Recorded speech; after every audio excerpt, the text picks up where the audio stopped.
Bismillahirrahmanirrahim. Alhamdulillahirabbil alamin. Allahumma shalli wa sallim ala sayidina Muhammadin miftahi babi rahmatillah adada ma fi ilmillah salatan wa salaman daimain bidawami mulkillah wa ala alihi wa sahbihi. Allahumma shalli ala sayidina Muhammadin salatan taftahu biha lana futuhal arifin wa tufaqihuna biha fid din wa ala alihi wa sahbihi. Assalamualaikum warahmatullahi wabarakatuh. Para pemirsa dimanapun Anda berada, sahabat santri yang dimuliakan Allah Ta'ala, alhamdulillah kita bisa bertatap muka di malam hari ini setelah Mas Fadli menemani antum kurang lebih 2 jam ya, dan semakin lihai berbicara, akhirnya kita bisa ngobrol bersama. Judulnya malam ini menyambut Maulid Nabi Muhammad sallallahu alaihi wasallam. Hubbun Nabi wa alihi dini wa madhhabi haqqan wa yaqin wa umdati fi kulli hin narju bihim husnal khitam. Sayang suara saya tidak sebagus suaranya Habib Syekh. Antum semua cukup lama menunggu, tapi insya Allah penantian itu tidak sia-sia. Karena malam hari ini saya kedatangan tamu, artis dari kota Solo, ulama yang tersohor sampai ke seantero, dunia maya dan dunia nyata, alam gaib dan alam syahadah, alam dunia dan alam akhirah insyaallah, yaitu yang kegantengannya tidak diragukan lagi, ya ketampanannya menjadi idaman sang istri. Beliau adalah yang mulia Al-Mukarram Al-Habib Muhammad bin Husain Al-Habsyi. Masya Allah. Lailah sa'idah ya Habib. Alhamdulillah. Alhamdulillah. Jadi Habib, ini kan insya Allah malam Jumat kita sudah masuk tanggal 1 Maulid, karena hari Jumat itu tanggal 1 Maulid. 1 Rabiul Awal, betul ya. 1 Maulid kalau bahasa kampung Habib. Ya. 1 Rabiul Awal. Maklum, beliau memang artis. Jadi semua harus sesuai. 1 Rabiul Awal. Nah, dan subhanallah di malam Jumat. Malam Jumat jadi malam pertama bulan kelahiran Nabi Muhammad SAW. Allahumma shalli alaihi. Di mana kita diperintahkan untuk banyak sholawat di malam Jumat. Dan di hari Jumat. Nah, ini nih kawan-kawan pemirsa dimanapun antum berada, kalau yang namanya dengan mendekati bulan anniversary, masya Allah, heboh itu semuanya. Ya, begitu masuk tanggalnya happy anniversary. Begitu masuk bulan mau ulang tahun, masya Allah, senangnya luar biasa. Begitu sampai tanggal ulang tahun, warung-warung pun memberikan diskon. Apakah Anda ulang tahun di hari ini? Masuk warung-warung tuh ya, rumah makan tuh. Itu kalau ulang tahun di hari itu dapat diskon karena mensyukuri kelahiran yang bersangkutan. Nah sekarang ini kita akan masuk bulan kelahiran Nabi Muhammad SAW, hari kelahiran Rasulullah SAW. Nah pertanyaannya nih Bib, kalau sampai kita nggak punya rasa seneng itu gimana itu? Biasa-biasa saja gitu. Berarti nggak kenal sama Nabi. Nah, padahal kita ini nyambut Idul Fitri aja, rumah kadang-kadang dibersihkan, kadang-kadang nyiapkan roti, pakai baju baru. Lah kalau bukan karena manusia yang dilahirkan di bulan Rabiul Awal ini nggak ada Idul Fitri. Oh gitu ya, Beb. Nggak ada kebahagiaan Idul Fitri, kita nggak kenal puasa Ramadan, nggak ada kemuliaan Lailatul Qadar kalau bukan karena kelahirannya Rasulullah Sallallahu Alaihi Wasallam. Jadi kalau kita bahagia dengan Idul Fitri, bahagia dengan hari-hari yang lainnya, maka dalam kehidupan kita sebagai umat Nabi Muhammad SAW tidak ada yang melebihi pentingnya kelahiran Nabi Muhammad SAW. Cuman Bib, ada yang ngomong ya kalau Idul Fitri kan memang kita diperintahkan untuk memuliakan Idul Fitri. Nabi yang perintahkan. Ya bahkan Nabi mencontohkan ya suruh pakai pakaian yang baru kalau ya. bisa gitu kan ya. Suruh keluar untuk nunjukin syiar. Betul. Tapi kalau bulan lahir Nabi kan nggak ada perintah dari Nabi, Bib. Yeah. Nanti dikira kita ngada-ngada lagi ini, Bib. Lah begitulah, Bib. Jadi begini, kalau orang itu sudah cinta, maka merayakan Rabiul Awal ini dasarnya karena cinta. Dan sesungguhnya merayakan hari kelahiran Nabi ini yang pertama kali ngasih contoh justru Nabi Muhammad sendiri. Allahumma shalli alaihi. Nah, jadi ketika Nabi ditanya kenapa puasa di hari Senin, nah kan Nabi mengatakan di hari itu aku dilahirkan. Masya Allah. Nah, di hari kelahiran Nabi, Nabi mengenangnya dengan amal soleh yaitu puasa. Jadi yang menarik ini pemirsa mungkin perlu kita garis bawahi. Jadi ketika Nabi Muhammad SAW ditanya kenapa puasa di hari Senin, beliau tidak mengatakan ya puasa karena Allah Ta'ala, puasa karena pengen surga. Nggak ngomong begitu ya? Nggak ngomong begitu. Ngomong ini hari kelahiranku gitu ya? Ini hari kelahiranku. Emangnya ada apa sih dengan hari kelahiran Nabi Muhammad SAW sampai Rasul harus puasa, harus menunjukkan ini hari kelahiranku loh gitu kan? Aku puasa, ini hari kelahiran saya kan seperti itu ya kalau bahasa kita kan? Bahasa kita begitu. Gitu ya? Zaman now-nya begitu. Zaman now-nya begitu. Ini kan hari kelahiran saya, jadi saya puasa. Nabi nggak mengatakan, loh ya puasa ya lillahi ta'ala, puasa karena Allah.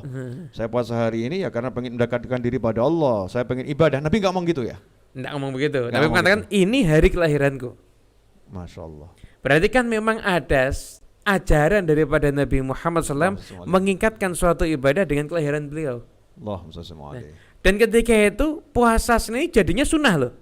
Jadi ketika itu berarti setiap Senin ya kita mengenang kelahiran Nabi.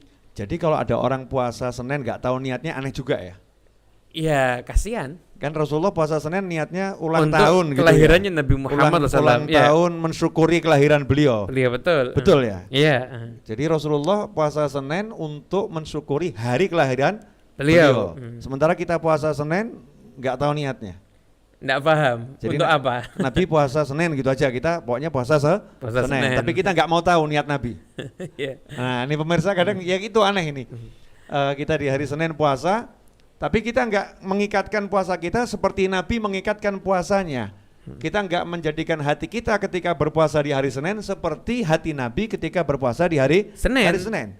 Jadi Nabi SAW puasa di hari Senin karena senang dengan hari kelahiran beliau. Syukur atas hari kelahiran beliau. Sementara kita puasa Senin gitu. Ya puasa Senin gitu aja. Puasa Senin gitu aja ya. Puasa Senin gitu aja. Ini hari lahir Rasulku loh.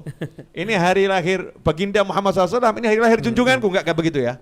Enggak begitu lah. Itu yang kita loh ya. Ya kita ini kita. Kalau orang lain enggak seperti itu. Orang lain langsung ingat Rasulullah. Langsung ingat Rasulullah. Ini Senin, hari lahirnya Rasulullah. Ini hari lahirnya Nabi Muhammad SAW. Saya cinta hari Senin karena ini hari lahirnya Nabi Muhammad SAW. Sebenarnya kelahiran Nabi SAW itu membawa kemanfaatan yang luar biasa untuk kita, bahkan melebihi hari lahir kita sendiri, hari lahir anak kita, bahkan hari lahir orang tua kita. Karena kelahiran manusia yang satu ini menjadikan kita kenal sama Allah.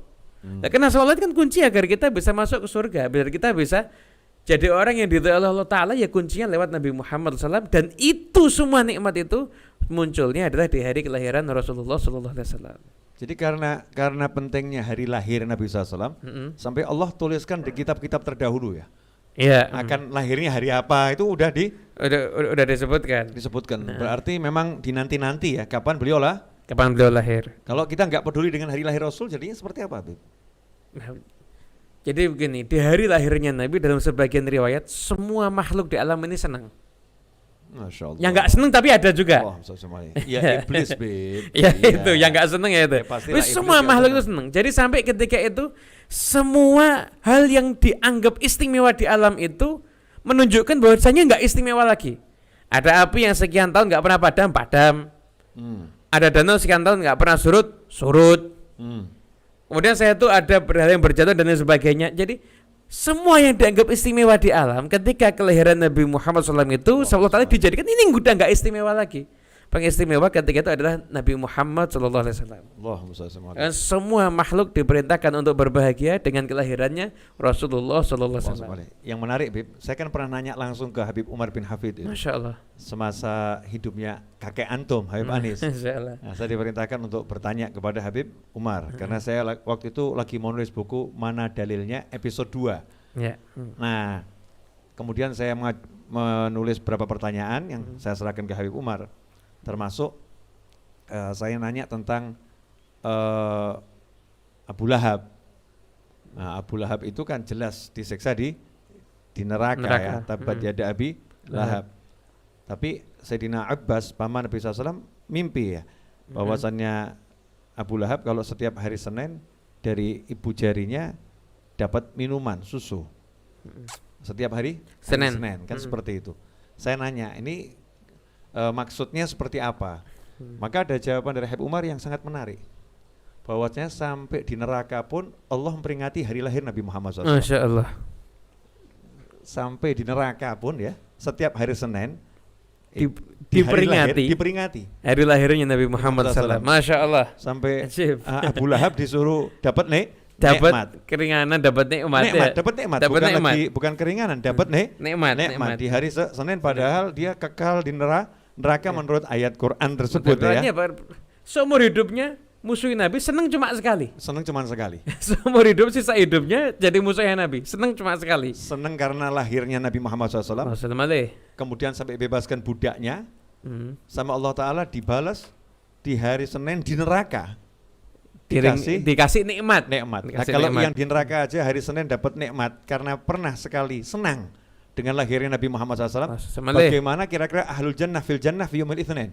Allahu Akbar. Bagaimana kira-kira Allah berikan jamuan hari Senin untuk penghuni surga? Karena ini hari lahirnya Nabi Muhammad SAW. Jadi kalau kita nggak perhatian sama hari lahirnya manusia yang paling dicintai Allah, hari saat Allah itu memunculkan ya cahayanya di jagat raya yang nyata, kita menganggap itu biasa-biasa saja. Berarti sepertinya kita nggak menghargai yang menciptakan Nabi Muhammad SAW. Kita sepertinya kok mengabaikan gitu ya. Bahkan seakan-akan hari lahir kita lebih penting dari hari lahirnya Nabi. Saya nggak berani ngomong ya gitu. Allah. Seakan-akan gitu ya. Hari lahir kita ini so important, tapi hari lahir Nabi SAW itu kalau diperingati jadinya nggak boleh loh, awas dan lain sebagainya. Ya ada yang begitu, ada. Saya nggak menyalahkan siapapun yang seperti itu. Cuman saya nggak mau seperti itu. Ya, saya nggak mau seperti itu. Saya mau yang begini-begini saja. Nah, pemirsa dimanapun antum berada, ini obrolan saya sama Habib Muhammad ini obrolan apa adanya. Nggak pakai teks, nggak pakai diatur, nggak pakai di setting, nggak pakai settingan, nggak pakai rencana, dan ini live ngobrol apa adanya. Ya Bahdul Masail ini di antara Bahdul Masail. Salah satu masalah yang sekarang ini kadang kalau ada orang peringati Maulid Nabi SAW dikatakan wah Nabi enggak berlebihan, Rasul enggak memperingati Maulidnya, kamu jangan puji-puji Rasul Muhammad SAW. Yang saya heran itu ada orang melarang muji Rasul, tapi kalau muji istrinya Masya Allah. Kalau muji istrinya itu ya, oh cinta tanpamu hidup terasa hampa. Masya Allah. Ini bojo loh ini. Ini istri. Jadi sampai mengeluarkan kalimat yang kalau kita teliti kalimat ngeri itu. Jadi tanpamu hidup terasa hampa. Jadi yang buat hidup gak hampa dia, bukan Allah Ta'ala. Kan ngeri. Masya Allah. Kalau ngomong gitu tentang istrinya, jawabannya loh ini kan cinta Bib, gak apa-apa. Jadi kalau cinta sama istri ngomongnya lebay, itu ada it's masalah. Okay gitu kan ya. Lebay it's okay. Ya. Tapi kalau ngomong buat Nabi nggak lebay, belum ada artinya apa-apa nih. Semua pujian kita buat Nabi Muhammad SAW ada yang ngomong nggak ada nilainya itu dibandingin kemuliaan Nabi. Betul, ada yang ngomong jangan berlebih-lebihan. Jangan nyanjung-nyanjung Nabi. Musyrik loh kamu. Kamu kalau begitu musyrik. Ada yang seperti itu. Ya buat saya aneh-aneh saja, aneh. Alhamdulillah saya nggak seperti itu gitu. Ya, alhamdulillah kita asyik-asyik saja. Karena sahabat itu muji Nabi dengan luar biasa di hadapan Nabi dan Nabi nggak pernah ingkar. Ya Allah aja muji Nabi. Allah aja muji Nabi. Nah. Jadi tidak pernah ada satupun yang memuji Nabi kemudian diingkari sama Nabi, nggak ada. Justru memuji Nabi diapresiasi sama Nabi. Kasih hadiah. Ada yang didoakan, Nabi. Ada yang dikasih selendang. Itu jadi macam-macam. Setiap orang yang muji Nabi itu malah mendapatkan apresiasi dari Rasulullah SAW. Seperti Abbas bin Abdul Muthalib. Itu ketika izin Rasulullah, aku akan memujimu, maka Nabi mengatakan, Qul la yafdhadillahu fak. katakan maka Allah tidak akan menghancurkan mulutmu. Akhirnya Abbas itu sampai usia beliau tua, sampai meninggal dunia, tidak ada satu pun giginya yang tanggal. Karena barokah doa Nabi Muhammad ketika beliau memuji Rasulullah SAW. Makanya kalau kita simak pemirsa dimanapun antum berada, itu banyak ulama yang mengarang syair-syair muji Nabi Muhammad SAW. Akhirnya mimpi bertemu Nabi Muhammad SAW dan diberi hadiah oleh Rasulullah SAW. Di dalam mimpinya tersebut. Banyak kan ulama seperti Burda dan lain sebagainya ya, karena muji-muji Nabi Muhammad sallallahu alaihi wasallam. Nah, ikhwani rahimakumullah, sekarang ini yang kita punya kan ya muji Nabi, muji Rasul Muhammad SAW. Dan negara kita ini negara dengan umat Islam yang ahli memuji Nabi Muhammad sallallahu alaihi wasallam, yang harus kita pertahankan ini ya. Pujian-pujian untuk Nabi Muhammad SAW. Yang nggak mau ya nggak apa-apa, jangan dipaksa. Nggak ada paksaan, bebas saja. Bebas saja. Kalau kita memang doyan, suka kita. Hobi. Doyan gitu ya. Muji Nabi Muhammad sallallahu alaihi wasallam. Kalau ada orang suka muji raja-raja, betul kan ya? Karena mengharapkan hadiah dari raja, kita suka muji Nabi Muhammad SAW, mengharapkan hadiah dari yang punya Rasulullah SAW, yaitu Allah Subhanahu wa ta'ala. Wani rahimakumullah. Ya, di antaranya itu qasidah tentang yang sering kita baca di Majlis Ar-Raudhah, qasidahnya kakek antum, qasidahnya Habib Ali Habsyi. Ya Maulidal Mustafa, coba antum mencarikan Habib. Ya Maulidal Mustafa yalli mawdhamak azim, azabi jahin nabi yahsul shifa lis-sakim. Wahai kelahiran Nabi Muhammad SAW, ya Maulidal Mustafa yalli mawdhamak azim, sesungguhnya kedudukanmu itu sangat agung di sisi Allah Subhanahu wa ta'ala. Asa bijahin Nabi, semoga dengan berkat kebesaran Nabi Muhammad SAW, yahsul shifa lis-saqim, maka orang yang sakit itu mendapatkan kesembuhan. Betul begitu ya Beb? Apa refnya dari awal kan seperti itu. Udah ketemu Beb? Ketemu. Alhamdulillah. Coba dibaca dikit Habib. Antum jangan baca qasidah. Oh iya, jangan. Dibaca syairnya aja. Iya, kalau antum melakukan nanti saya khawatir munsyid pada Masya Allah mundur semuanya. Kalau saya khawatir takut mic-nya rusak, Beb. Allahu Akbar. Ya Maulidal Mustafa yalli maqamak azim, asa bijahin nabi yahsul shifa lis-saqim. Qulu bisidqil laja ya Rabbana ya Karim, jud bil awafi wa badir bisyifa lil kalim. Allahu Akbar. Jadi awali dengan mengenang kebesaran hari kelahiran Nabi Muhammad SAW. Setelah itu minta dengan kebesaran Nabi SAW yang sakit agar sembuh. Kemudian semuanya diajak ya. Qulu bisidqil laja. Ya, ucapkanlah dengan sungguh-sungguh mengharap pada Allah, kembali pada Allah Ta'ala. Ya Rabbana ya Karim, ya Karim, duhai Tuhan kami yang maha pemurah. Nah ini menarik sekali ya, duhai Tuhan kami yang maha pemurah. Jadi kalau mau minta itu ya disesuaikan namanya. Ya, kalau minta ampun ya Ghafur. Jangan mau minta ampun ya Allah ya Syadidal Adzab, jangan, enggak pas itu kan ya. Mau minta ampun ya Allahumma ya Ghafur. Kalau mau minta rezeki ya Hanan ya Manan ya Fattah ya Razzaq. Ya Ghani, ya Mughni. Ya mau minta sembuh, ya Syafi. Ya Syafi. Ya mau minta sembuh ya Syafi. Wahai yang maha menyembuhkan. Nah ini sekarang ini mau berdoa. Banyak di situ minta kesembuhan dan sebagainya. Diawali dulu dengan menyebut nama Allah yang maha pemurah. Nah, nama Allah maha pemurah ini maknanya diantaranya adalah Allah memberi ya yang tidak sepatutnya didapatkan oleh orang yang diberi. Insyaallah. Jadi yang diberi ini tidak sepatutnya dapat. Gitu. Tapi karena Allah lomo, Bib Coro Jani pun lomo, ya dermawan itu bahasa Indonesianya, Karim bahasa Arabnya. Nah ini Allah Ta'ala karena maha pemurah, maha dermawan, jadi walaupun Habib Novel ini nggak layak dapat itu, kasih nyoh gitu kan, diberi. Makanya kalau kita pengen dapat ya, tapi kita nggak layak, yang sering nyebut ya Karim, ya Karim, ya Karim, ya panggil Allah ya Karim itu, nunjukkan kalau aku nggak pantas di Allah, tapi Engkau maha dermawan, ya.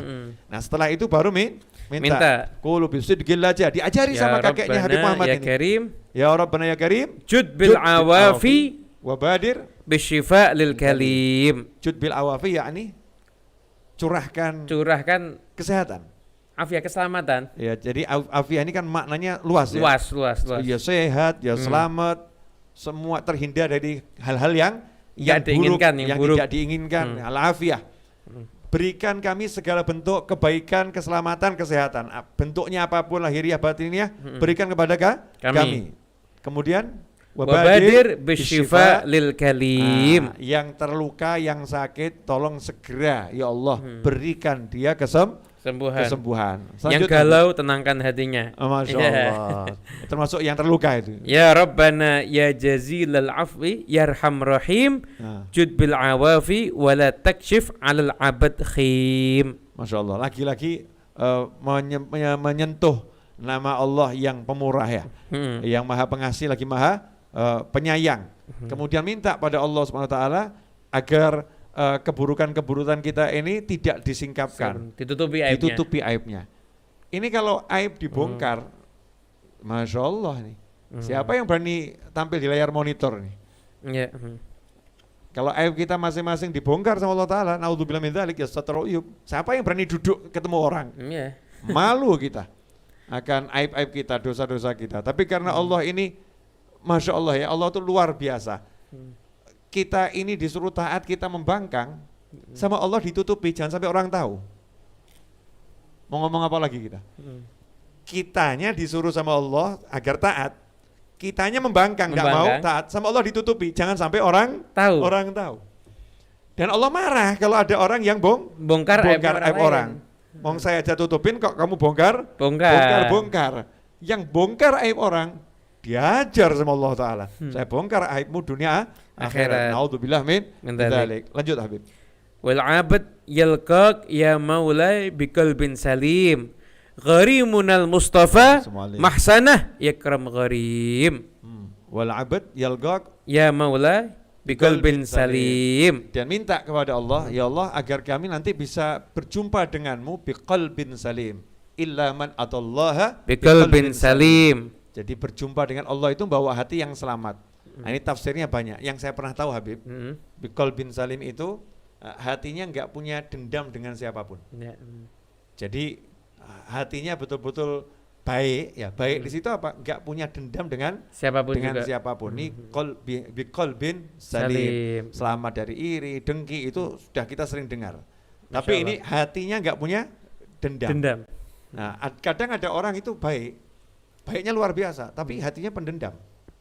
Iya, disakiti sedikit, tersinggung, marah, lihat orang lain susah dia senang, waduh, repot dia. Marah yang susah disembuhkan. Berarti nggak baik tuh. Hatinya belum selamat. Belum qalbin salim. Kalau qalbin salim ini hati yang betul-betul selamat hatinya, nggak ada dendam, nggak ada iri, nggak ada dengki. Dan itu hati yang bisa ketemu sama Allah hanya hati yang seperti itu. Kalau nggak begitu hatinya nggak bisa ketemu Allah. Makanya nggak bisa merasakan wusul, nggak bisa merasakan kenal Allah. Hatinya galau terus, yang tadi itu galau, utang dikit seperti dunia ini mau runtuh. Ya, baru dikejar orang nagih sekali seperti dikejar seluruh dunia, nggak bisa tidur. Diomongin orang dikit udah kayak kiamat. Iya, diomongin sama dikritik orang dikit udah bingung. Dikit sudah bingungnya luar biasa. Marah luar biasa. Kenapa? Hatinya belum selamat. Gharimunal Mustafa. Ini gharimunal ini kalau bahasa Indonesianya apa Habib? Yang menurut ilmu rasa saja. Simpanan kami yang terbesar. Al-Mustafa SAW. Rasulullah SAW. Jadi yang bisa kami andalkan yang terbesar untuk mendapatkan semua yang disebutkan di atas, baik itu Allah memberikan kesehatan, Allah mau bermurah, ya Allah mau memberikan kita hati yang selamat, kita andalkan Nabi Muhammad SAW. Saya punya Rasulullah gitu, kalau bebasnya begitu ya. Gharimunal Mustafa. Dan beliau sebaik-baik yang diandalkan untuk meminta kepada Allah Subhanahu wa Ta'ala. Mau ngandalin apa coba? Mau ngandalin sholat kita ya belepotan. Mau ngandalin sedekah kita, ya Allah hari ini ikhlas besok riya. Kan ada riya susulan Bib sekarang itu. Ya riak. Fatwa tuh nyumbangnya enggak riak. Enggak riak. Iya, 2 tahun kemudian riak. Saya dulu yang ngasih. Masa kamu lupa? Karpet itu saya yang kasih. Lupa kamu ya. Ini ujub susulan juga nih ya. Sudah riak susulan. Sudah riak, lihat ujub susulan juga. Repot lah gitu. Nauzubillah min dzalik. Nauzubillah min dzalik. Nah, kemudian dikatakan di situ mahsanu. Beliau sebaik-baik mahsanah ya akram karim. Ya akram karim. Jadi yang terbaik dijadikan andalan dalam mohon pada Allah Ta'ala adalah baginda Muhammad sallallahu alaihi wasallam. Lanjutannya apa itu Habib? Waslafuna wahlana sukan baldah tarim wa man hadar indahum musafir au hum muqim. Ini buat para habaib ini ya dan para pecintanya. Kan setiap orang itu punya guru ya. Setiap orang punya guru. Nah, kalau para habaib yang ada di Indonesia ini kan nasabnya kembali kepada para habaib yang ada di Hadramut. Nah, di Hadramut ada satu kota yang menjadi pusatnya para habaib, namanya kota Tarim. Ya.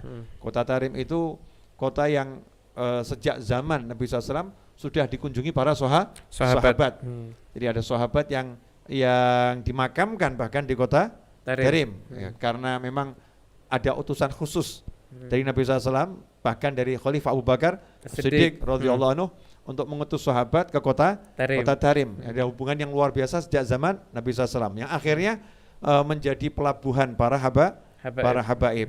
Nah, ini termasuk andalannya para habaib dan pecintanya adalah yaitu salaf-salaf mereka, orang-orang soleh yang hidup di kota Tarim. Nah, dikatakan Tarim, Syekh jalannya kota Tarim itu guru buat orang yang nggak punya guru.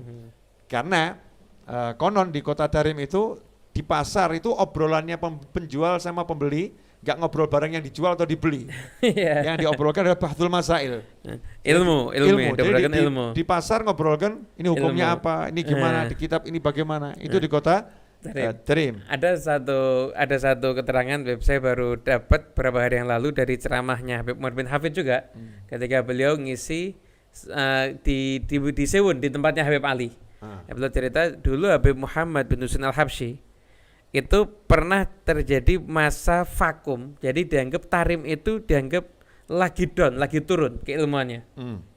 Itu sampai akhirnya Habib Abdullah bin Husain bin Tahir, penulis kitab Sulamut Taufik, itu ngutus murid kesayangannya Habib Muhammad bin Husain Al-Habsyi, ayahnya Habib Ali. Iya. Diutus ke Tarim. Mbah Buyut Antum, Beb. Iya, Mbah Buyut Antum. Itu diutus ke Tarim. Nah, yang dikatakan sampai down itu sehingga ngutus orang untuk ngajar di sana, itu adalah ketika itu di sana pedagang-pedagang di pasar yang dikaji hanya kitab Fathul Mu'in. Itu daunnya itu. Mengkaji kitab Fathul Mu'in di pasar, para pedagangnya dianggap itu penurunan yang luar biasa. Padahal itu mengkaji kitab Fathul Mu'in. Kalau di pondok, kita di pasar-pasar kita ini ya, di mall-mall kita ngaji TikTok Habib. Loh, sekarang di pondok aja ngaji Fathul Mu'in dikit Habib. Fathul Mu'in itu kan kalau urutannya kan Safinah dulu, ada kemudian setelah itu ada Muqaddimatul Hadramiyah, ada Yaqutun Nafis, ada Fathul Qorib, setelah itu baru Mu'in, ada Fathul Mu'in. Ini urutannya mungkin yang grade yang kelima di atas. Itu dikaji sama makelar, dan setelah itu sama orang-orang pedagang, salesnya. Itu ngajinya itu dianggap ini lagi penurunan nih. Sampai akhirnya dikirimkan guru. Lah kalau peningkatan gimana? Di antaranya pernah terjadi satu masa itu ada 300 orang mufti di kota Tarim. Di kota Tarim yang kecil itu ada 300 mufti yang ahli fatwa semua. Yang ahli fatwa semua. Layak berfatwa dan kelayakan berfatwa itu yang memberikan penilaian adalah ulama. Bukan cuma karena viral di medsos, Beb. Oh iya. Atau misalkan karena punya subscriber, enggak, tapi ini memang dia punya. Jangan nyindir, Beb, jangan nyindir. Iya, Beb. Nah, jadi karena memang kelayakan berfatwanya itu memang disaksikan oleh para, ini boleh berfatwa. Itu 300 orang di satu masa. Masya Allah. Berarti itu betul dikatakan wahlana sukan baldah tarim. Waman hadar indahum musafir au hum muqim. Jadi termasuk yang kita andalkan ini siapa yang pernah pergi ke kota Tarim. Iya, baik dia tinggal di sana sebagai pendatang maupun dia musafir yang akan melanjutkan perjalanan. Dan sekarang ini pelajar dari Indonesia yang tinggal di kota Tarim sangat banyak. Sangat banyak sekali. Ya, sangat banyak. Pelajar dari negara kita ini tinggal di Tarim banyaknya luar biasa. Kota yang sangat indah ya, bisa dicari di YouTube itu banyak sekarang mulai ulasan tentang kota Tarim banyak sekali. Kemudian mudah-mudahan bisa ziarah ke sana insya Allah. Ini kalau kita lanjutkan panjang Habib. Iya, ini kita nggak terasa ini ngobrol sudah banyak menit ini. Alhamdulillah. Iya, udah banyak menit dan di Zoom ini ada 237 yang bersama kita. Masya Kita Allah. ngobrol sudah hampir 40 menit. Ya, hampir 40 menit, hampir Habib. Belum. Nah, sekarang kita akan menyimak pertanyaan-pertanyaan dari kawan-kawan di Zoom Habib. Siap. Ya, terpaksa kita berinteraksi dengan Mas Fadli. Oke. Ya, terpaksa. Terpaksa ya? Ya, karena beliau udah 2 jam kan ya. Kita suruh ngomong lagi terpaksa ya. Mudah-mudahan teman-teman memaklumi kalau Mas Fadli terpaksa dimunculkan lagi untuk memandu tanya jawab. Jangan-jangan tidur nih orangnya nih. Ya, tes Mas Fadli, silakan. Hadir. Ya, baik. Bisa dimulai untuk tanya jawabnya. Silakan Mas Fadli. Baik, bismillah. Di sini ada 6 yang sudah mengangkat tangan dan di sini ada suasana dari santri virtual Habib Novel Idrus ditemani Habib Muhammad. Alhamdulillah kami pilih untuk penanya pertama di sini dari Pak Edi Marwansyah. Sebelum Silakan. Mas Fadli, yang lain dulu Mas Fadli. Mas Edi Marwansyah udah terlampau sering, yang lain dulu. Ya. Tanpa mengurangi kehormatan saya untuk beliau, tapi udah terlampau sering, yang lain dulu. Rosmawati coba, Rosmawati tadi dia melambai di awal. Yang belum pernah engkau sebut namanya Mas Fadli. Baik, bismillah. Rosmawati mungkin di sini ada silakan bertanya, mengaktifkan mic-nya.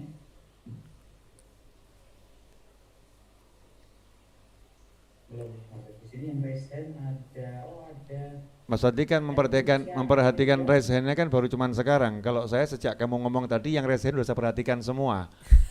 Mungkin udah capek angkat tangan dari tadi Mas Fadli. Sudah diturunin sekarang tangannya. Ya. Iya. Kami pilih di sini. Felicia Aprilia, silakan. Sudah aktif, silakan. Ya. Assalamualaikum warahmatullahi wabarakatuh. Waalaikumsalam warahmatullahi wabarakatuh. Perkenalkan, saya Felicia Aprilia. Saya dari Bandung. Bandung. Insya Allah saya besok mau main ke Bandung, besok sore insya Allah. Mana Habib? Ada majelis di 2 masjid di Bandung insya Allah. Tapi khusus ya, khusus untuk internal saja kan masih pandemi ini ya, masih PPKM level 2 kalau nggak salah ya, level 3, 2 dan 3. Jadi ya masih untuk terbatas jamaah setempat saja. Nah, cuma nanti insya Allah untuk santri virtual akan diinfokan secara japri oleh Mas Fadli, insya Allah. Silakan. Mudah-mudahan bisa berkunjung dan bertemu. Insya Allah. Amin. Aduh, aku jadi buyar Habib. Sebenarnya ini sebelumnya saya mau nanya. Tadi kan sempat bahas sama Mas Fadli itu terkait buku yang Cahaya Hati yaitu. Nah itu ternyata ketika saya buka itu sebenarnya saya mengamalkan yang dari Habib itu, yang saya tahu itu ada Wirdul Latif dan Rotibul Hadad. Nah ternyata di buku yang terbaru itu di Play Store itu ada Wirdu Nawawi seperti itu, jadi banyak.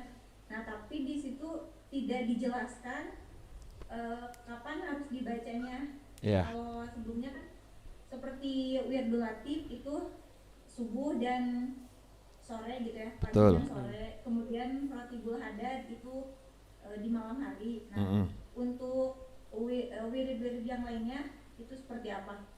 Siap. Terima kasih Habib. Sama-sama. Waalaikumsalam warahmatullahi wabarakatuh. Nah, untuk Wirdul Nawawi biasa dibaca oleh para ulama di pagi hari seperti Wirdul Latif. Karena Wirdul Nawawi ini wirid yang dikarang oleh Imam Nawawi yang isinya adalah perlindungan diri, termasuk membentengi diri dengan zikir dan doa. Dan itu diawali dengan bismillah itu. Bismillah Allahu Akbar, aqulu an nafsi wa ala dini wa ala ahli wa ala, Masya Allah, itu semua didoakan oleh Imam Nawawi. Ini yang ngarang wirid ya, yang ngarang wiridnya Imam Nawawi, yang ngarang kitab Riyadhus Shalihin, yang ngarang kitab Arba'in Nawawiyah, ya Imam Nawawi yang mensyarahkan kitab Sahih Muslim. Itu ngarang ya, namanya ngarang itu berarti kan buat-buat ya, buat sesuatu yang tidak dibuat Nabi Muhammad SAW. Itu Imam Nawawi, wirid Nawawi sampai dikatakan wiridnya beliau. Itu kumpulan dari doa-doa Nabi dan juga sebagian adalah doa yang beliau susun sendiri. Jadi satu rangkaian. Dan itu sangat bagus untuk melindungi diri kita dan keluarga kita, karena diawali dengan bismillahi aqulu ala nafsi wa ala ahli. Aku ucapkan bismillah untuk diriku sendiri, untuk keluargaku, ya, dan seterusnya. Sampai itu sahabatku, hartaku, anak-anakku, semuanya didoakan oleh Imam Nawawi. Sangat bagus untuk dibaca di pagi hari. Begitu ya Muhammad ya? Betul. Biasanya kan para ulama baca di pagi hari biasanya. Terima kasih. Insyaallah silahkan diamalkan. Wirdun Nawawi sangat bagus karena doa di awal pagi. Siapa yang di awal pagi ingat pada Allah Ta'ala, maka Allah janjikan aku akan penuhi kebutuhanmu sampai akhir pagi. Jadi ingat sedikit di pagi hari itu membuat kita puas sampai akhir pagi. Insyaallah. Silakan Mas Fadri, yang lain. Baik, bismillah. Kami sampaikan kepada jamaah yang bertanya, mohon untuk bisa mengikuti tema malam hari ini, yaitu menyambut Maulid Nabi Muhammad SAW. Baik, kami pilih selanjutnya dari penanya Mas Ramli. Bismillah. Assalamualaikum Mas Ramli. Waalaikumsalam. Fadhal Mas Ramli. Assalamualaikum Habib. Waalaikumsalam warahmatullahi wabarakatuh. Alhamdulillah. Mas Ramli tinggal di mana? Tinggal di mana Mas Ramli?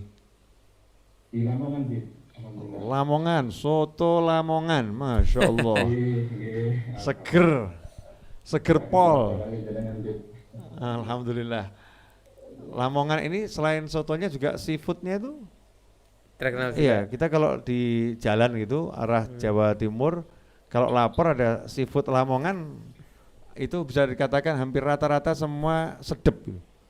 Bahkan saya pernah di apa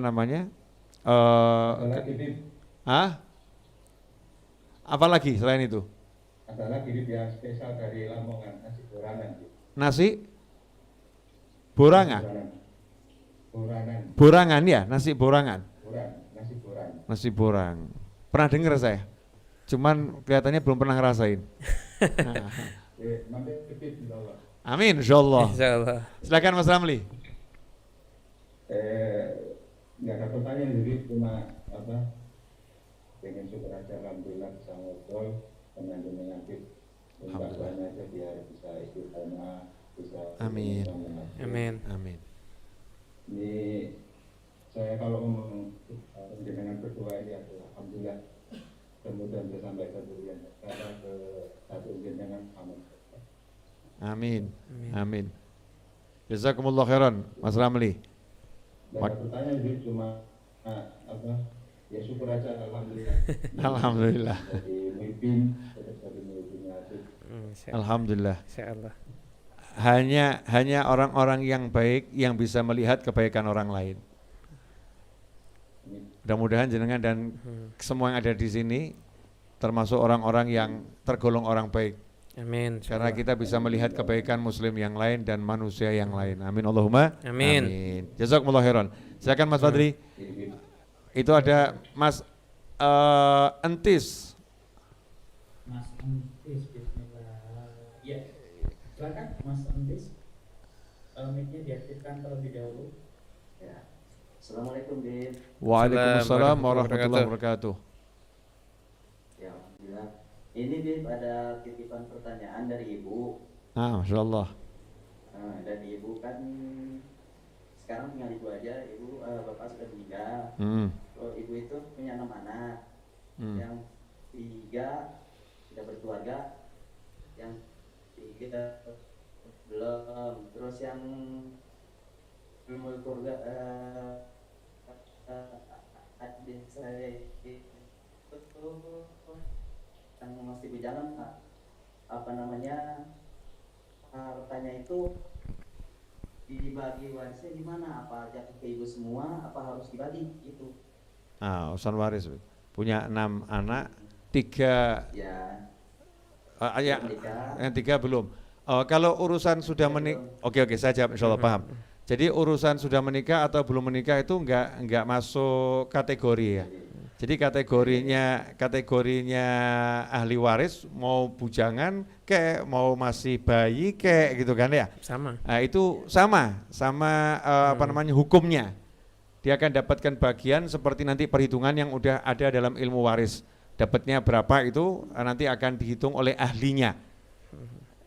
Akan dihitung oleh ahlinya. Hanya saja kalau anaknya itu masih kecil, ya belum balik, maka hartanya itu dikelola dulu oleh yang walinya ya. Dikelola dulu sampai dia dewasa, kemudian pantas untuk mengelola uang, baru diserahkan.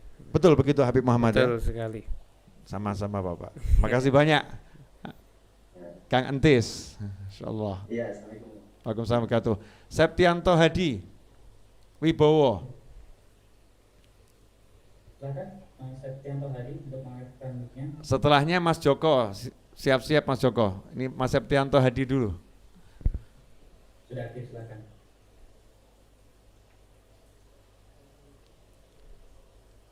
Waalaikumsalam warahmatullahi wabarakatuh. Mas Septianto kurang keras suaranya.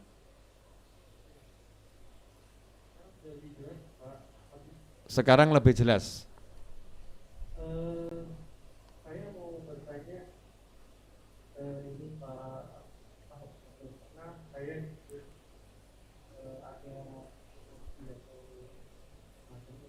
Maaf, apa namanya? Suaranya sekarang agak putus-putus.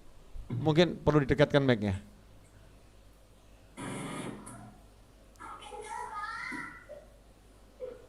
Ya, silahkan. Ya, saya pernah ikut kayak semacam ada pengarahan terkait umroh dan haji.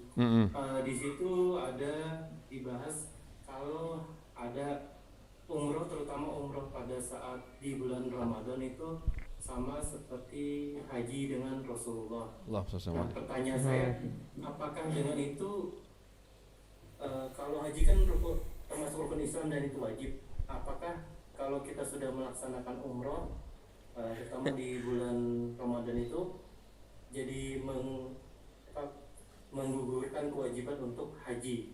Itu Pak. Makasih, jazakumullah khairan. Iya, jadi umroh itu tidak, umroh sunnah tidak pernah bisa menggugurkan kewajiban haji. Nah, hanya saja siapa yang umroh di bulan Ramadan, maka dia dapat pahala ya yang besar sekali, sampai digambarkan besarnya pahala seperti haji di zaman Nabi SAW bersama Rasulullah SAW. Nah, artinya setiap amal soleh di bulan Ramadan itu kan dilipat gandakan pahalanya oleh Allah Subhanahu Wa Taala. Amal sunnah itu dapat pahala seperti ibadah wajib. Amal wajib mendapat pahala 70 kali kewajiban di bulan yang lain. Sehingga ketika seorang amal sunnah yang namanya umroh di bulan Ramadan, maka dia mendapatkan pahalanya pahala amal haji, tapi kewajiban hajinya belum gugur, masih wajib dilaksanakan. Itu dalam rangka untuk menyemangati umat yang bisa umroh di bulan Ramadan, ya ayo umroh gitu. Jangan disia-siakan. Yang punya kesempatan, punya kemampuan, karena pahalanya sangat besar. Kalau pengen menghapuskan dosa-dosa, meningkatkan pahala, ya salah satu caranya adalah dengan umroh di bulan suci Ramadan. Jazakumullah khairan. Silakan Mas Joko sekarang. Baik, bismillah. Mas Joko, kami persilakan. Assalamualaikum warahmatullahi wabarakatuh. Waalaikumsalam warahmatullahi wabarakatuh. Alhamdulillah sudah diberi waktu. Alhamdulillah. Semoga panjang umur bisa ketemu Habib. Amin. Fi taatillah insyaallah. Sahal jamaah ridhul inayah. Amin. Kita kan pertanyaannya kita kan diminta untuk berdoa kepada Allah Semua meningkatkan kecintaan kita kepada Nabi Muhammad. Allahumma shalli alaihi. Untuk membagi hati ini bagaimana Habib? Oke. Satu, terus yang kedua, pengen mimpi minimal ketemu Habib atau ketemu Nabi Muhammad. Allahumma shalli alaihi. Ya, bagaimana Habib? Terus kemarin saya tanya ke Habib Muhammad, belum ada jawaban untuk trading itu hukumnya bagaimana Habib? Terima kasih. Ya, itu bukan gak ada jawaban, Bang. Habib Muhammad gak mau jawab itu. Ya, insyaallah. Makasih. Kita akan jawab yang relevan dulu dengan topik bahasan malam hari ini, yaitu tentang membagi hati. Kalau untuk Allah dan Rasulnya itu nggak bagi hati. Memang kalau yang namanya cinta pada Allah itu ya wajib mencintai Nabi Muhammad SAW. Ketika kita mencintai Rasulullah pol-polan, berarti kita lagi mencintai Allah pol-polan. Loh, tapi ini kan Allah Tuhan, Rasulullah kan makhluk, kan begitu ya. Nah, mencintai makhluk karena Tuhan itu mencintai Tuhan. Hajar Aswad karena Allah Subhanahu wa Ta'ala. Begitu pula dengan para anbiya wal mursalin. Kita mencintai Nabi dan Rasul ini ya karena kita mencintai Allah Subhanahu wa Ta'ala. Kita mengejar cintanya Allah dengan mencintai hamba-hamba yang dicintai oleh Allah Subhanahu wa Ta'ala. Seperti pula dengan orang tua. Ya, bagaimana bagi hati? Tidak usah dibagi, itu memang miliknya Allah kok. Kalau mencintai orang tua karena Allah, yaitu hatinya memang itu milik Allah, untuk Allah. Nah, yang nggak boleh itu mencintai wanita yang bukan mahramnya karena nafsu, ya. Ya, itu berarti bukan karena Allah, itu karena nafsu. Hatimu nggak boleh dibagi untuk perempuan yang seperti itu, dan hatimu nggak boleh dibagi untuk pria yang seperti itu. Hatimu boleh kamu bagi untuk wanita yang engkau sunting, kemudian engkau jadikan pendamping hidupmu. Boleh engkau bagi untuk pria yang engkau hidup bersamanya sebagai seorang pasangan. Kalau engkau puji-puji suamimu karena cinta pada Allah Ta'ala, suamiku baik banget, suamiku alhamdulillah, ini kan katanya lebih muji suaminya. Tapi ini kan namanya syukur punya suami yang baik. Itu namanya ibadah. Itu lagi mensyukuri pemberiannya Allah Subhanahu wa Ta'ala. Jadi jangan pisah-pisahkan Rasulullah SAW dengan Allah Ta'ala. Dalam Al-Quran tuh nggak pernah Allah misahkan Rasulullah darinya gitu. Selalu dikaitkan Rasulullah itu dengan Allah. La ilaha illallah Muhammadun Rasulullah. Nggak boleh kita cuman saya maunya la ilaha illallah saja deh. Nanti kalau pakai Muhammad Rasulullah berarti saya bagi-bagi hati saya ini. Hati saya milik Allah. Nggak begitu. La ilaha illallah Muhammadur Rasulullah SAW. Di hati kita harus la ilaha illallah Muhammad Rasulullah. Nggak boleh kita tinggalkan Nabi Muhammad Sallallahu Alaihi Wasallam. Kan di antara dalilnya itu kan tiga hal yang mana kalau itu ada dalam diri seseorang dia akan merasakan manisnya iman. Di antaranya ayyakunallahu wa rasuluhu ahabba ilaihi mimma siwahuma. Nah, kata para ulama enggak dipisah. Allah dan Rasulnya lebih dia cintai dibandingin apa-apa selain huma, keduanya langsung. Berarti satu paket itu. Iya. Nabi mengajarkan SAW dalam hadis yang sahih untuk mendapatkan riwayat Bukhari, tidak akan mendapatkan manisnya iman salah seorang di antara kalian sebelum ya di antara satu poinnya adalah dia jadikan Allah dan Rasulnya itu yang paling dia cintai melebihi segala sesuatu selain keduanya. Artinya apa? Rasul nggak mengatakan hendaknya dia mencintai Allah, ya mencintai Allah melebihi segalanya. Allah dan Rasulnya. Tapi yang disebutkan Allah dan Rasulnya. Harus mencintai Allah dan Rasulnya. Ya, tidak ada yang boleh dicintai selain keduanya. Hanya Allah dan Rasulnya. Jadi Allah dan Rasulnya satu paket, nggak dipisah. Ya, tapi kita tahu posisinya, yang satu adalah Tuhan, yang satu adalah makhluk yang dicintai oleh Allah Subhanahu wa Ta'ala, yang paling disayang oleh Allah Subhanahu wa Ta'ala. Jadi Allah nggak mau Rasulullah dipisahkan darinya, selalu dibawa bersama Allah Subhanahu wa Ta'ala. Wa rafa'na laka dzikrak, sebagaimana dikatakan oleh Allah Subhanahu wa Ta'ala. Insyaallah begitu Mas Joko. Kemudian untuk mimpi bertemu dengan orang-orang yang dipandang punya kesolehan dan mimpi bertemu Nabi Muhammad SAW, caranya nomor satu minta sama Allah Ta'ala. Minta. Karena yang ngasih Allah. Kadang-kadang kita itu mintanya kurang. Pengennya banyak tapi nggak mau minta. Jadinya ngelamun tok, pengen mimpi Nabi, tapi nggak pernah minta Allahumma rzuqna, ya Allah, tolong ya Rabb, beri saya mimpi ketemu Rasulullah. Nggak pernah minta.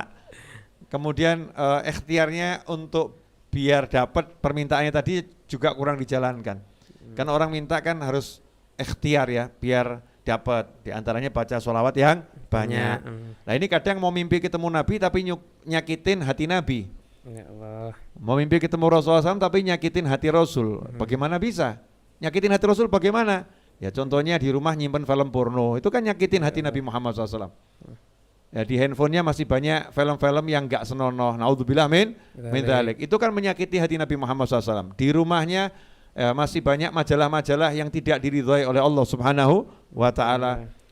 Lebih lagi hidupnya suka mencaci maki anak cucu Nabi Muhammad SAW. Ya Allah.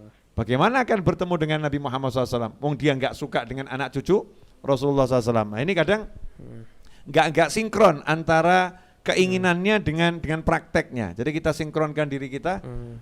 Insya Allah kalau semua udah sinkron, kemudian minta, tunggu saja. Kalau udah waktunya akan diberi oleh Allah Subhanahu wa Ta'ala.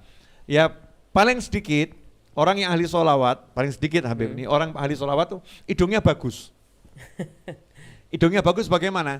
Dia bisa merasakan nikmatnya sholawat itu. Ada orang baca sholawat, lega itu hatinya. Dia bisa merasakan nikmat. Dengar, Ya Rabbi salli ala Muhammad, Ya Rabbi salli alaihi wasallim. Senang hatinya.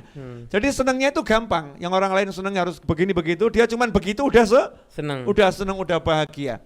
Lihat orang baca sholawat, senangnya luar biasa. Terus hidungnya bagus, dia akan mencium aroma-aroma yang menyenangkan. Ya, bisa merasakan hal-hal yang enak dengan hatinya tersebut. Jazakumullah khairan Mas Joko. Untuk trading Habib Muhammad belum bisa menjawab malam hari ini. Ya, yang tadi yang tentang mimpi itu ada satu kejadian unik.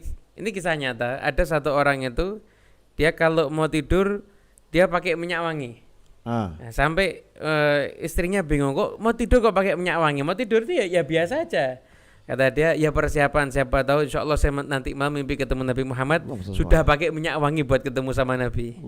Jadi mau tidur aja itu mempersiapkan nih kayak nanti mimpi ini. Jadi ada harapannya gitu. Ini dalam benak saya ya yang praktik ya Habib Muhammad sendiri, bukan orang lain.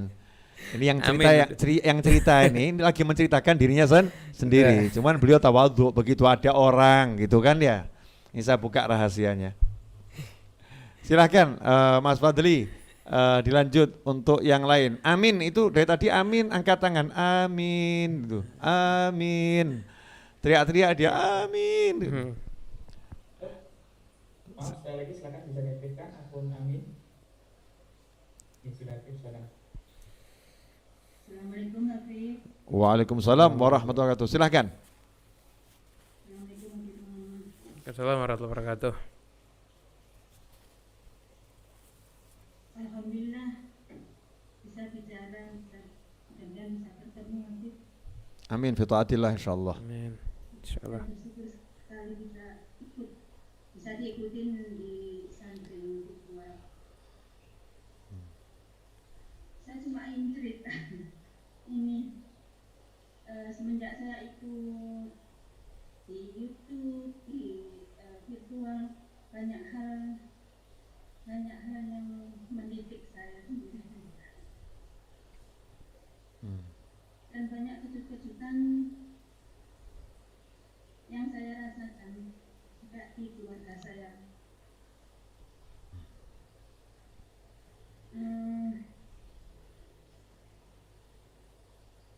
Gimana? Seneng banget nggak? Takut lali, lupa semua yang mau diceritakan. Alhamdulillah. Baiklah, insyaallah semoga nanti kita bisa terus istiqomah di majelis ini selama-lamanya. Amin Allahumma amin. Baiklah, saya lanjutkan. Oke. Silakan. Tapi gimana sedikit kebingungan ya. Ini saya kan ada teman terus teman yang merepotkan gitu kayaknya. Kan di sini tuh saya mengajak teman-teman untuk ngaji bersama ya, yasinan tahlilan gitu. Teman yang satunya tuh ingin membubarkan, dia mau membubarkan, suruh membubarkan gitu. Terus kenapa nggak ada alasan yang dibubarkan? Katanya kalau karena dia mau membubarkan, dia nggak mau ngimamin gitu kan, beliaunya suka ngimamin gitu. Terus yang ngimamin itu nggak mau. Terus saya cari imam yang lain. Setelah dapat imam yang lain, beliaunya marah. Katanya nanti kalau diganti imam pasti nggak ada yang hadir. Alhamdulillah setelah pelaksanaan pengajian itu diadakan, ternyata banyak yang hadir. Marah lagi terus bikin kata-kata yang di luar apa? Maksudnya di balik kata gitu di SMS itu. Oke, bisa saya pahami pertanyaannya. Jazakillah khairan. Insyaallah akan saya jawab. Mas Fadli saya akan jawab. Jadi begini, dalam kehidupan ini ada manusia yang suka, ada manusia yang nggak suka, itu biasa. Tapi kalau kita menjadi repot, terpengaruh dengan yang nggak suka, berarti kita manusia yang nggak biasa. Aneh kita ini. Kalau orang nggak suka itu wajar saja gitu. Orang nggak suka boleh. Tapi kalau kita jadi sumpek gara-gara orang nggak suka, jadi bingung hidup kita gara-gara orang lain, itu kita termasuk orang aneh. Jadi mari kita menjadi manusia yang normal, manusia yang sebenarnya. Orang nggak suka nggak apa-apa gitu loh. Kalau ada orang nggak cocok oke, gitu. Kasih senyum. Jangan kita berbuat buruk pada orang lain. Tapi kita balas siapapun yang berbuat apapun gitu ya. Yang penting kita berbuat yang terbaik apa yang diajarkan Allah dan Rasulnya. Kalau ada orang jahat kita baik, ada orang yang butuh bantuan kita bantu. Kalau ada orang yang menyakiti kita maafkan. Kalau ada orang butuh minta tolong kita tolong. Kenapa? Karena kata Allah Ta'ala, in ahsantum ahsantum li anfusikum. Kalau kalian berbuat baik itu bukan untuk dia, bukan untuk orang lain, tapi kalian berbuat baik untuk diri kalian sendiri. Toh yang dapat pahala kan saya kalau saya maafkan orang. Kalau saya doakan orang, toh yang dapat pahala juga saya. Kalau saya berpikir yang baik tentang orang lain, toh yang dapat kebaikan juga saya. Jadi ngapain saya mikir jelek tentang orang lain, saya mikir yang buruk tentang orang lain, saya sakit hati sama orang lain, dan lain sebagainya. Jadi kita nggak usah sibuk ngurus orang lain, kita fokus saja sama diri kita sendiri, dan kita nggak usah repot dengan orang lain. Yang penting tebarkan kebaikan, senyum pada siapapun. Insya Allah kita akan semakin oke dan semakin bagus. Jazakillah khairan. Akhiran yang terakhir Mas Fadli, karena tamu saya dari tadi sudah pegang handphone, balas WA, kelihatannya panggilannya sudah apa namanya dari banyak majelis ini, majelis online tengah malam, majelis tahajud. Wallahu a'lam ini beliau sangat sibuk ya, sibuk. Tadi kebetulan tiba-tiba muncul di hadapan saya. Ya. Mau berguru tadi datangnya, Beb. Niat mau berguru sama Beb Novel. Allahu Akbar. Inilah tawaduknya Beb Muhammad tuh bilang mau berguru. Sementara saya nggak pernah belajar, beliau yang hidupnya belajar. Nah, ikhwani rahimakumullah, satu pertanyaan terakhir dari saya tunjuk Mas Fadli, Anindea. Sementara yang lain malam ini saya minta maaf kalau belum terlayani oleh kami karena banyak yang angkat tangan.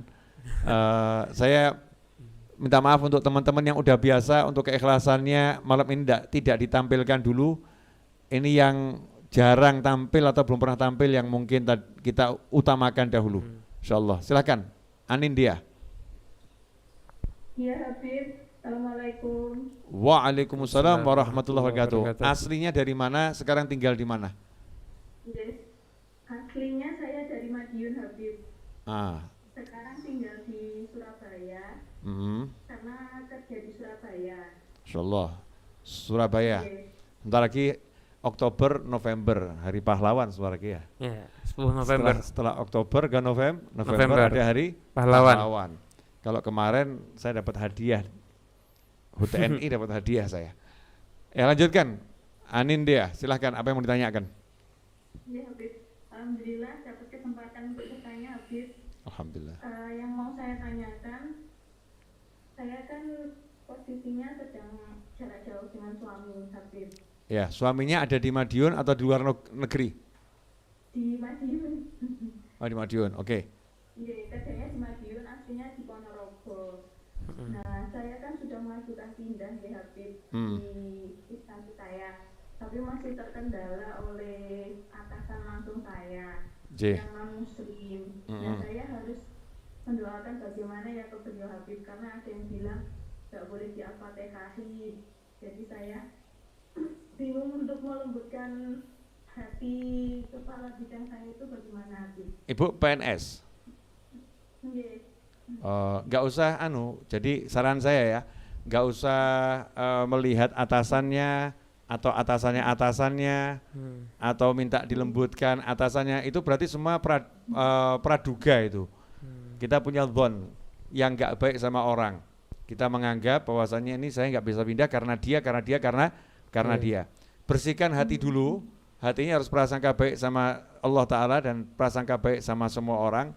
Saat ini saya belum dipindah ya karena memang satu kondisi yang insya Allah bawa kebaikan buat saya, prasangka baik seperti itu. Nah, kemudian saya pengen jadi istri yang baik dan bisa menyenangkan suami saya dan keluarga saya. Saya pengen hidup bersama suami saya. Caranya terserah Allah, mau sayanya dibawa ke Madiun atau suami saya dibawa ke Surabaya atau saya sama suami tiba-tiba ada di Nganjuk. Ya, caranya terserah Allah Subhanahu wa Ta'ala. Nah, terus baru minta sama Allah, ya Allah tolong persatukan dengan segera saya bersama suami dan keluarga, nggak pakai susah payah, nggak pakai repot, nggak pakai masalah di dunia ya, dan nanti di akhirat, karena doanya yang lengkap, persatukan saya dengan suami selama-lamanya. Ternyata bukan di dunia gitu ya, di akhirat. Jadi harus yang jelas, yang detail, yang lengkap. Nah, tapi jangan kita punya prasangka yang buruk kepada atasan kita siapapun itu ya. Karena kadang-kadang kita nyangkanya begitu. Ternyata atasan kita tuh cinta banget sama kita. Dia pengen kita ada di sampingnya. Ada lagi yang atasannya nggak pernah mikir gitu, bahkan nggak ngurus kamu mau pindah boleh, nggak pindah juga nggak boleh. Tapi memang karena sistem saja belum bisa pindah. Tapi kalau kita minta sama Allah Ta'ala, maka insya Allah Allah akan beri kita yang membawa kebaikan dunia dan bawa kebaikan akhirat kita. Begitu Anindya, jazakillah khairan, terima kasih banyak. Dan untuk semua pemirsa dimanapun antum berada, saya mau umumkan khususnya untuk santri virtual, saya nomor satu minta maaf dah. Banyak ini saya belum bisa memberikan kajian seperti yang seharusnya. Saya minta maaf yang sebesar-besarnya. Dan insya Allah mulai besok semua jadwal pengajian itu untuk sementara off, ganti. Jadi semua jadwal pengajian, mau itu fikih, mau itu apapun ya, off, ganti. Kenapa? Untuk menyambut bulan kelahiran Nabi Muhammad SAW, maka mulai besok hari Kamis dan seterusnya sampai berakhir Rabiul Awal, ya sampai berakhir Rabiul Awal, maka kajiannya semua berubah menjadi tentang Nabi Muhammad SAW. Baik itu kisah-kisah Rasulullah SAW, baik itu sabda-sabda Rasulullah SAW, agar dalam satu bulan ini saya bersama santri merasakan kedekatan yang lebih dengan baginda Muhammad Sallallahu Alaihi Wasallam. Nah, untuk live streamingnya pemirsa di rumah yang subscriber YouTube saya, insya Allah live streaming akan saya lakukan setiap kali saya ceramah. Ya, selama itu sinyalnya bagus, saya akan lakukan live streaming. Kalau sinyal jelek ya saya rekod dulu, nanti saya siarkan di YouTube. Saya ceramah dimanapun selama bulan Maulid ini. Nah, untuk teman-teman yang mau mengundang saya atau mengundang Habib Muhammad bin Husain Al-Habsyi untuk mengisi pengajian offline, maka kami sudah menerima undangan untuk kajian offline dengan syarat dan ketentuan yang berlaku sesuai hukum Negara Kesatuan Republik Indonesia tentang prokes, kemudian waktunya di bawah jam 9 malam. Jadi jangan berpikir saya menerima undangan kalau saya disuruh ceramah di atas jam 9 malam. Saya mau ceramah itu maksimal jam 9 majelis sudah bubar. Ya, maksimal majelis sudah bubar. Kemudian harus prokes yang sesuai dengan aturan yang diterapkan oleh Satgas Covid. Ya, pokoknya kita mau mentaati aturan yang dibuat oleh pemerintah. Sehingga majelisnya, kalau ada majelis ya bisa jalan bagus, semuanya bisa nyaman, sampai nanti semuanya betul-betul ya kembali normal normalnya. Syukuri yang ada ini dengan cara yang baik ya, agar nanti bisa menjadi semakin baik ya, kita jaga bersama-sama. Kemudian selanjutnya yang mau ngundang online juga silahkan, jadi offline maupun online. Caranya bagaimana?